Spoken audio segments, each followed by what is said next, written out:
Bee Gees' album Saturday Night Fever goes #1 for 24 weeks. Saturday Night Fever is the soundtrack album from the 1977 film Saturday Night Fever starring John Travolta.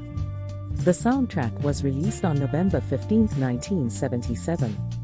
It is one of the best-selling albums in history, and remains the second biggest-selling soundtrack of all time, after The Bodyguard, selling over 40 million copies worldwide, with estimates as high as over 50 million, double-disc album. In the United States, the album was certified 16 times platinum for shipments of at least 16 million units.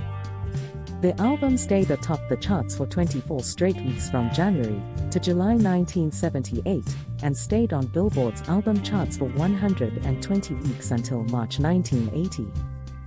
In the UK, the album spent 18 consecutive weeks at #1. The album epitomized the disco phenomenon on both sides of the Atlantic and was an international sensation. The album has been added to the National Recording Registry in the Library of Congress for being culturally significant.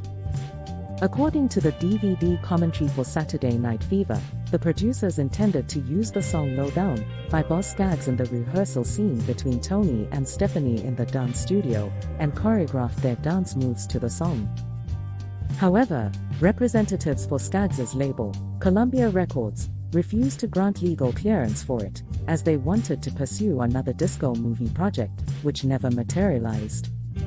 Composer David Shire, who scored the film, had to, in turn, write a song to match the dance steps demonstrated in the scene, and eliminate the need for future legal hassles. The Bee Gees' involvement in the film did not begin until post-production. As John Travolta asserted, the Bee Gees weren't even involved in the movie in the beginning. "I was dancing to Stevie Wonder and Boz Scaggs." The brothers Gibb then wrote a song called Saturday Night, but as Morris explains, "There were so many songs called Saturday Night, even one by the Bay City Rollers, so when we rewrote it for the movie, we called it Stayin' Alive." Recording Stayin' Alive was not simple. Engineer Carl Richardson copied a few seconds of drumming from Night Fever, cut out the piece of tape and glued the ends together, then fed it back into a recorder by a makeshift arrangement to create a new drum track.